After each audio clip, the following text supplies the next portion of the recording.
Assalamualaikum warahmatullahi wabarakatuh. Perkenalkan, nama saya Iqbal Malfajar dengan NIM 23119467.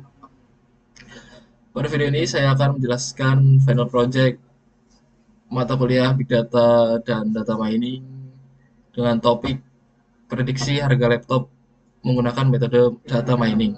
Tujuan dari project ini adalah untuk memprediksi harga laptop berdasarkan spesifikasi perangkat menggunakan algoritma linear regression dan random forest, serta membandingkan performa kedua model tersebut. Baik, langsung saja.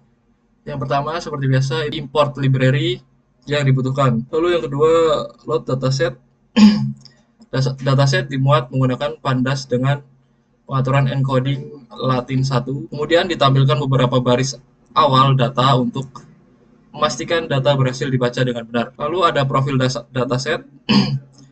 Berdasarkan hasil fungsi dfinfo ini, dataset yang digunakan terdiri dari 1303 data dengan 13 kolom. Seluruh kolom memiliki nilai non-null yang menunjukkan bahwa dataset tidak mengandung missing value. Dataset memiliki kombinasi tipe data numerik dan kategorikal, di mana kolom numerik terdiri dari inches dan price euro, sedangkan kolom lainnya merupakan data kategorikal atau identifier. Lanjut, ada dfdescribe. Berdasarkan hasil fungsi dfdescribe, diketahui bahwa dataset terdiri dari 1303 data. Rata-rata harga laptop berada di kisaran 1123 dengan harga minimum sekitar 174 euro dan harga maksimum mencapai 6099 euro yang menunjukkan adanya variasi harga yang cukup besar. Dan untuk fitur ukuran layar,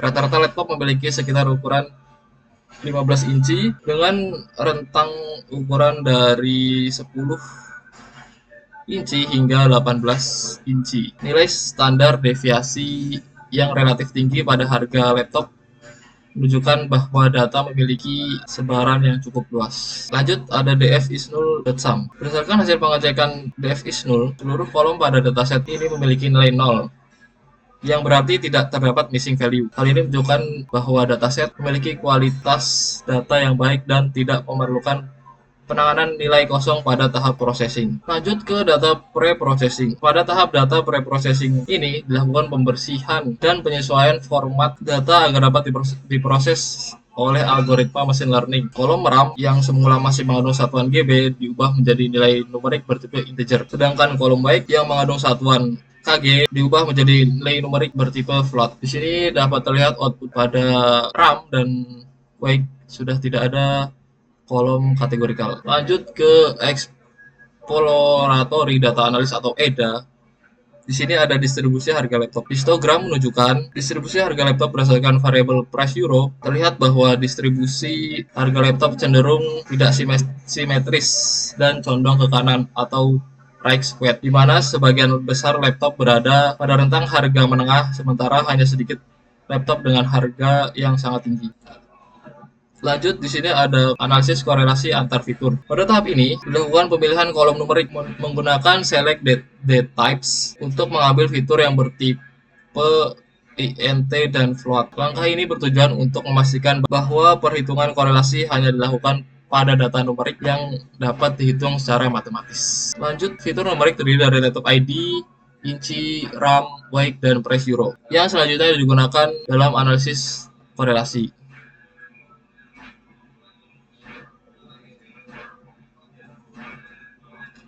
Lanjut, di sini ada heatmap korelasi antar fitur numerik. Matriks korelasi digunakan untuk mengetahui tingkat hubungan antar fitur numerik dalam dataset. Nilai korelasi berada pada rentang min 1 hingga 1, di mana nilai yang mendekati 1 menunjukkan hubungan positif yang kuat, sedangkan nilai yang mendekati 0 menunjukkan hubungan yang lemah. Berdasarkan hasil metrik korelasi, fitur RAM memiliki korelasi positif paling kuat terhadap price euro, yang menunjukkan bahwa kapasitas RAM berpengaruh signifikan terhadap harga laptop. Sementara itu, fitur laptop ID tidak memiliki korelasi yang berarti terhadap harga dan tidak digunakan dalam pemodelan. Di sini saya juga membuat heatmap korelasi tanpa ID. Di sini bisa dilihat tanpa adanya laptop ID, RAM masih berpengaruh signifikan terhadap harga laptop. Lanjut, di sini ada analisis fitur kategorikal terhadap harga. Analisis fitur kategorikal dilakukan dengan menghitung rata-rata harga laptop berdasarkan merek company. Berdasarkan hasil pengelompokan terlihat bahwa terdapat perbedaan harga yang cukup signifikan antara brand laptop. Di sini merek Razer memiliki rata-rata harga tertinggi, diikuti oleh LG dan MSI, yang umumnya dikenal sebagai produsen laptop kelas premium. Sebaliknya, merek seperti Vero, Mediacom, Chewy memiliki rata-rata harga yang lebih rendah. Hasil ini menunjukkan bahwa faktor merek berpengaruh terhadap penentuan harga laptop. Lalu di sini saya juga membuat bar plot harga laptop berdasarkan brand, yang menunjukkan adanya perbedaan rata-rata harga laptop yang signifikan antar merek. Lanjut, kita di sini ke split fitur dan target. Pada tahap ini, dataset dibagi menjadi fitur X dan fitur Y. Fitur berisi seluruh variabel yang digunakan sebagai input model. Sedangkan target merupakan variabel yang ingin diprediksi, yaitu preview row. Pemisahan ini bertujuan agar proses pelatihan model dapat dilakukan dengan jelas antara input dan output. Lanjut kita ke preprocessor pipeline. Pada tahap ini dilakukan pemisahan fitur berdasarkan tipe datanya, yaitu fitur numerik dan kategorikal.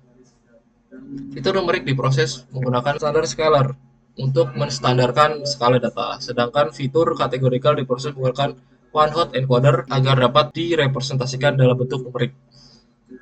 Lalu seluruh proses pre-processing tersebut digabungkan ke dalam kolom transformer, sehingga transformasi data dapat dilakukan secara konsisten baik pada data latih maupun data uji. Lanjut kita ke train test split. Pada tahap ini, dataset dibagi menjadi data latih dan data uji, training set dan test set, dengan proporsi 80% data latih dan 20% data uji. Data latih digunakan untuk melatih model, sedangkan data uji digunakan untuk mengevaluasi performa model terhadap data yang belum pernah dilihat sebelumnya. Lalu parameter random state ini digunakan untuk memastikan hasil pembagian data bersifat konsisten dan dapat direproduksi. Kita lanjut ke fungsi evaluasi. Fungsi evaluasi dibuat untuk mengukur performa model dalam memprediksi harga laptop. Fungsi ini menghitung 3 metrik evaluasi, yaitu ada mean absolute error atau MAE, ada RMSE, dan R2 score. Berdasarkan perbandingan antar nilai prediksi dan nilai aktual pada data uji, hasil evaluasi digunakan sebagai dasar untuk membandingkan performa antar model yang digunakan. Kita lanjut ke model yang pertama, yaitu linear regression. Pada tahap ini, model linear regression dibangun menggunakan pendekatan pipeline yang menggabungkan proses pre-processing dan pelatihan model dalam satu alur. Pipeline ini memastikan bahwa seluruh fitur numerik dan kategorikal diproses secara konsisten sebelum digunakan oleh model. Model kemudian dilatih menggunakan data latih training set. Linear regression dipilih karena sifatnya yang sederhana dan mudah diinterpretasikan sehingga dapat digunakan sebagai model dasar dalam memprediksi harga laptop.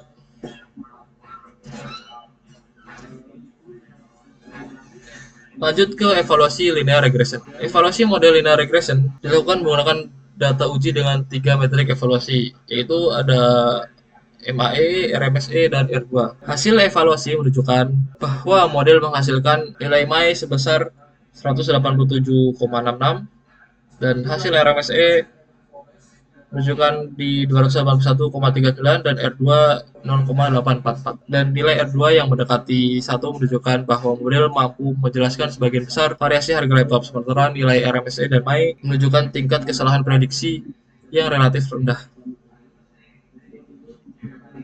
Kita lanjut ke random forest regressor. Pada tahap ini dibangun model random forest regressor menggunakan pendekatan pipeline, sehingga proses pre-processing dan pelatihan model dilakukan dalam satu alur yang terintegrasi. Model random forest menggunakan 200 pohon keputusan, N estimator 200 dengan random step 42 untuk memastikan hasil yang konsisten. Random forest dipilih karena mampu menangkap hubungan linear antar fitur dengan mengombinasikan banyak pohon keputusan, sehingga diharapkan dapat meningkatkan performa prediksi dibandingkan model regresi sederhana. Lalu di sini untuk evaluasi random forest. Di sini evaluasi random forest dilakukan menggunakan data uji dengan metrik MAE RMSE, dan R2. Hasil evaluasi menunjukkan bahwa model menghasilkan MAI sebesar 147,10, RMSE sebesar 314,29, dan R2 sebesar 0,806. Nilai RMSE yang lebih besar dan R2 yang lebih rendah dibandingkan linear regression menunjukkan bahwa performa random forest pada dataset ini masih kurang optimal dalam memprediksi harga laptop. Lalu di sini saya melakukan perbandingan model. Perbandingan model dilakukan untuk menentukan algoritma yang memiliki performa lebih terbaik dalam memprediksi harga laptop. Perbandingan dilakukan menggunakan 3 metrik evaluasi, yaitu MAI, RMSE, dan R2 pada model linear regression dan random forest. Berdasarkan tabel hasil perbandingan, linear regression menghasilkan nilai RMSE yang rendah dan nilai R2 yang lebih tinggi dibandingkan random forest.